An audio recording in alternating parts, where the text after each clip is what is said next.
It's pretty rare to see a Malaysian movie adapted from an award-winning book. That's the case with The Garden of Evening Mists, a 2012 novel by Malaysian author Tan Tuan Eng, which was later adapted to the screen by screenwriter Richard Smith and director Tom Lin. The book itself was shortlisted for the Man Booker Prize, winning several other prizes, and is centered around a young Malaysian woman, Yun Ling, as she seeks the help of a renowned Japanese gardener to construct a garden in tribute to Yunling's late sister, who died in a World War II labor camp. And in the next few minutes, I'm gonna dive into how I think the movie uses its strong plot and writing to paint a picture of how characters deal with suffering. Now, I haven't read a page of the book that this film is based on, so I'm interested to know how the film differs in terms of its themes and character choices, so let me know in the comments below, and spoiler warning ahead. The Garden of Evening Mists is a beautiful and personal film with gorgeous wide shots of the Malaysian landscapes, coupled with frequent close-ups of our main characters, who have to exercise a lot of nuance through their facial expressions alone. There is a lot of silence in this movie, as director Tom Lin correctly portrays the peace and quiet of the highlands, as well as the sanctuary that the titular garden represents, like an oasis in a country which, at the time, was suffering with post-war trauma and the fear of communist violence. Speaking of trauma, we only have to look as far as our two main characters to see how they deal with suffering in different ways. In particular, our protagonist Yun Ling, played by Lee Sing Jie and Sylvia Chang. Yun Ling's arc is a good example of the storytelling concept of wants versus needs. Yun Ling wants to find a location of the labor camp where her sister is buried. She wants to build a Japanese garden, and she wants to honor the memory of her sister, who was brutally raped and murdered by Japanese soldiers. Yun Ling is suffering from survivor's guilt, being the only survivor of the labor camp which she escaped from, while her sister could not. She wanted retribution for her suffering and became a lawyer to prosecute war criminals. Building the garden and finding the camp would, in the end, fulfill her want of obtaining peace for her sister and for herself.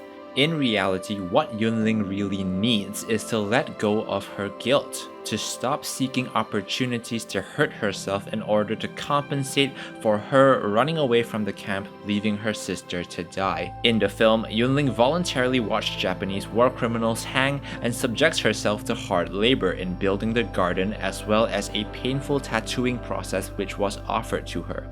Yun Ling feels that suffering is the only way she can cope with her guilt, and despite her hatred of the Japanese, Yun Ling also needs to let go of that hatred as well, in order to truly accept the love given by her mentor and gardener, Nakamura Aritomo. Aritomo, played by Abe Hiroshi, also suffers from guilt from his nation's cruel acts during World War II.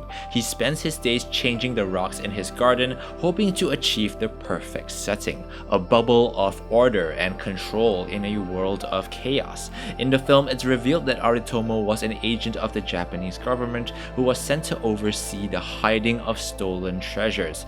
Aritomo himself is conflicted between the want to be an honorable and loyal Japanese servant, as well as the want to ease the suffering of victims of Japanese cruelty. The arrival of Yun Ling signals to Aritomo that he needs to do the right thing and free another individual of her suffering. Having knowledge of the treasure's location and the burial site of Yun Ling's sister, Aritomo hides this information within his garden and in Yun Ling's tattoo, enabling Yun Ling to let go of her guilt as well as her hatred of the Japanese, a process that he thinks can only work with time. In this way, I think the writer is trying to tell us that time heals, allowing us to see things from a different perspective, allowing us to let go of things that hold us back, that cloud our judgment and mislead us to achieving things to satisfy our wants but not our needs. The Garden of Evening Mists is a worthy film of telling this message, juxtaposing tranquility with disorder, suffering with freedom, achieving needs instead of addressing wants. And whether it's an action blockbuster in a post-apocalyptic world or a quiet film about a woman seeking to let go of her suffering, I think spending time with that dynamic between character desires is what a story needs to be engaging.